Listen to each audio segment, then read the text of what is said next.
gitu kan. Tentu saja akan sangat mengerikan kalau misalnya umat muslim itu ngamuk gitu kan, bahkan tanpa senjata sekalipun gua rasa seperti itu gitu kan. Terus kemudian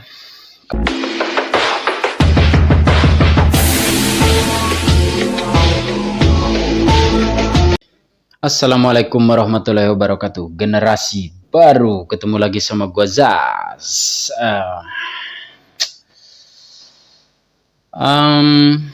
Sebagai manusia kita tentu pernah melakukan satu kesalahan dan juga pernah melakukan kebaikan seperti itu. Tapi ada sebagian manusia di bumi ini yang melakukan kesalahan yang gue bilang sih cukup parah gitu kan. Dan bagaimana akibat dari sebuah perbuatan yang sangat fatal itu atau tindakan yang sangat parah? Ya berakibat kepada diazabnya dia oleh Tuhan gitu tentunya gitu. Seperti apa cara Tuhan mengazab dia? Kita tidak tahu akan seperti apa di akhirat Tuhan mengazab dia bagi orang yang beriman percaya akhirat ya tentu saja. Tapi kalau misalnya di dunia seperti apa? Ya biasanya ketidaktenangan gitu. Ketidaktenangan sampai dia harus melakukan berbagai upaya untuk supaya dia merasa tenang gitu kan. Ya walaupun ya pada faktanya tetap aja nggak akan pernah merasa tenang orang yang sudah melakukan kesalahan yang cukup besar gitu. Pada tanggal 20 pada tanggal 20 Juni 1946 kalau nggak salah telah terlahir seorang manusia ke bumi dan diberi nama Lars Vilks gitu kan. 1 minggu yang lalu kalau tidak salah dia atau beberapa hari yang lalu ya gitu, dia meninggal di salah satu kota di Swedia karena dia juga kelahiran Swedia dan dia mati di Swedia di dalam kecelakaan tunggal kalau nggak salah. Di dalam mobil polisi yang konon katanya mobil polisi itu juga bannya anti tusuk, kemudian mobil bodi dan kacanya juga anti peluru dan ya kenapa dia bisa tewas entah itu belum ada investigasi. Maksud gua belum mengetahui hasil investigasinya seperti apa. Dan tanggal 3 Oktober kemarin dia kecelakaan kemudian dia meninggal bersama 2 polisi di dalamnya. 2. Siapakah dia? Dia seorang kartunis, juga seorang aktivis kebebasan berpendapat, seorang aktivis kebebasan berpendapat seperti itu ya. Seorang aktivis kebebasan berpendapat. Nah seperti itu. Dia seorang kartunis. Kartunis apa sih mungkin bagi sebagian teman yang tidak tahu akan gua kasih tahu, tapi yang sudah tahu ya syukur alhamdulillah seperti itu ya. Dia seorang kartunis, kartunis itu yang membuat kartun atau karikatur, misalnya kita mau dibuat karikaturnya silahkan seperti itu. Atau misalnya kita minta tolong dia, tolong buatkan karikatur saya seperti itu. Yang pasti dia suka membuat kartun sosok manusia, misalnya pejabat atau siapapun dia buat secara gambar kartun dan tetapi memiliki kemiripan biasanya gitu. Nah kalau Rasulullah bagaimana kartun itu bisa nggak dibuatkan oleh dia mirip dengan Rasulullah? Ya tentu saja gue nggak yakin dia bisa gitu kan. Dan itu nggak akan pernah terjadi di dunia menurut gue sih gitu ya. Entah karena gue saking cintanya kepada beliau Rasulullah SAW. Nah dia telah membuat sebuah gambar karikatur Nabi Muhammad SAW dan ini yang membuat dia menjadi semakin terkenal di seluruh dunia gitu kan. Dan sampai dia juga didemo, sampai dia juga akhirnya dari perbuatannya itu dia menjadi tidak tenang hidupnya gitu kan, karena diteror oleh oleh kesalahan dia sendiri sebenarnya gitu kan. Dia diteror oleh orang-orang karena dia telah melakukan tindakan yang sangat naif.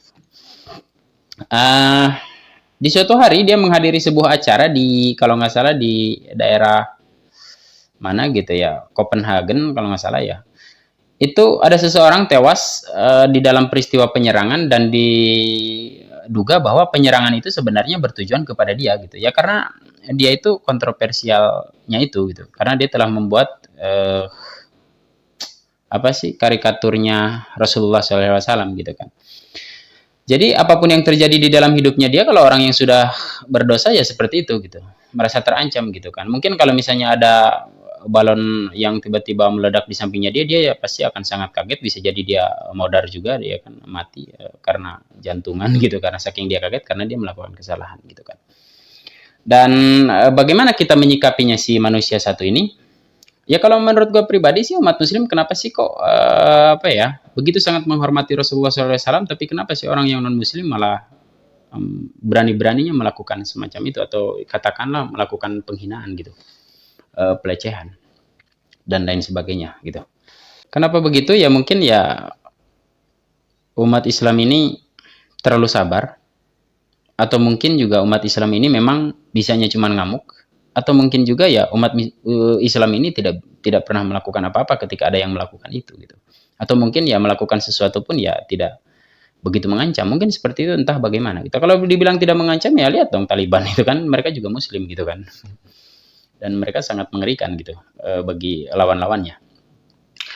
Uh, gue pribadi sih harusnya menjawab semua itu tuh dengan bukti aja gitu. Dengan pembuktian bahwa umat Islam itu tidak hanya mengagumi suatu sosok dan anti mengagumi suatu figur kecuali Rasulullah, karena memang dia sangat best of the best ya bisa dibilang gitu. Dia sangat, namanya juga suri tauladan dia kan bagi kita gitu kan. Dari akhlaknya, dari ucapannya, dari apa segala macam dia sangat ibaratnya apa manusia yang mulia kan di mata kita sebagai umat muslim.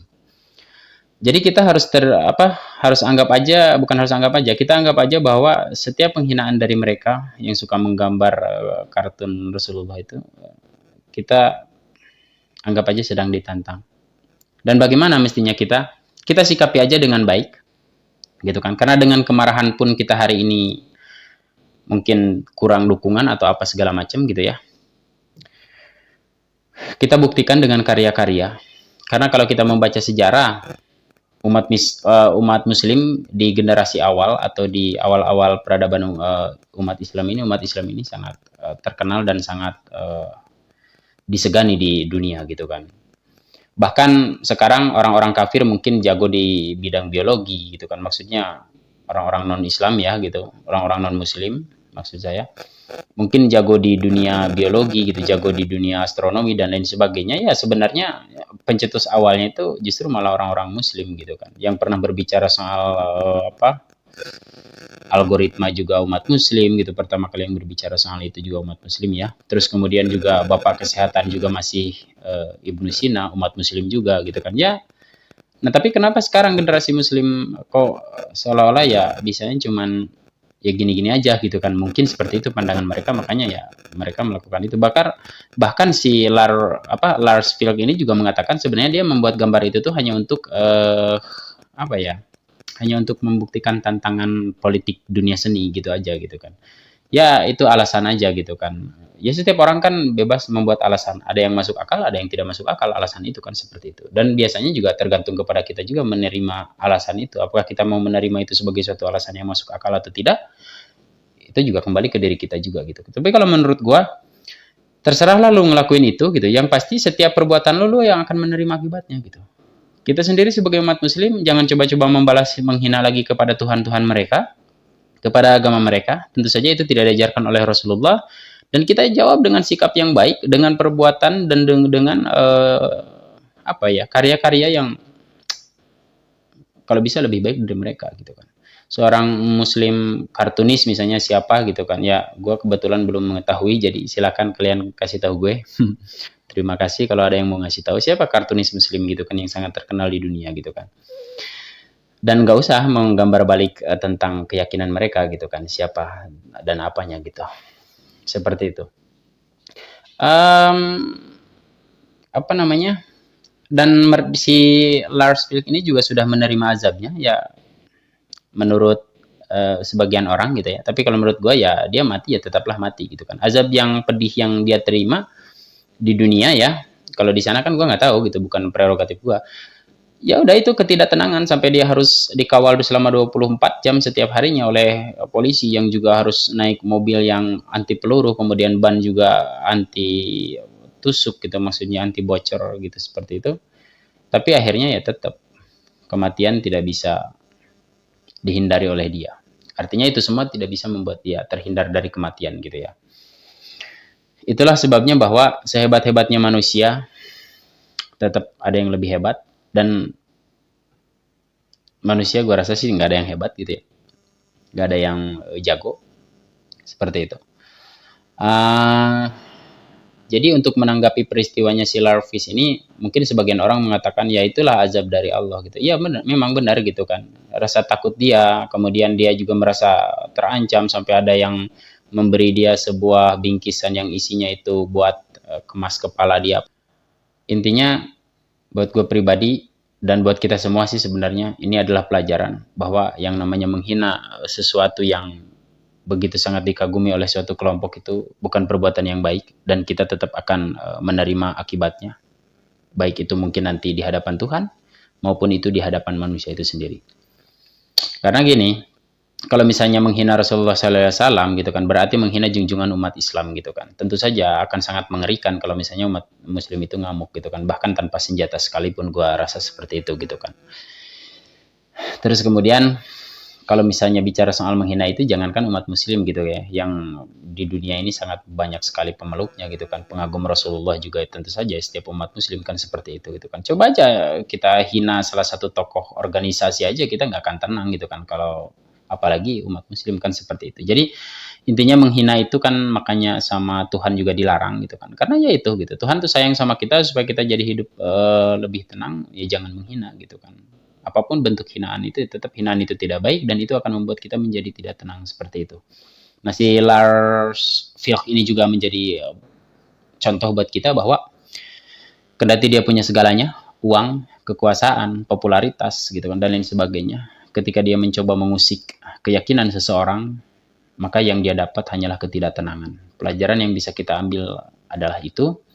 Dan untuk menerima tantangan-tantangan dari yang akan datang dari mereka, dari siapapun itu yang benci terhadap muslim, ya kita dengan senyuman dan kita buktikan bahwa kita juga bisa seperti mereka gitu, dalam artian bukan menghina, tetapi kita bisa seperti mereka itu kalau mereka merasa bahwa umat Islam itu tidak mampu menciptakan apa-apa, ya kita harus buktikan kita mampu menciptakan apa-apa. Dan nggak semua orang yang non muslim itu juga jahat gitu kan, dan nggak semua orang muslim juga baik seperti itu ya gitu.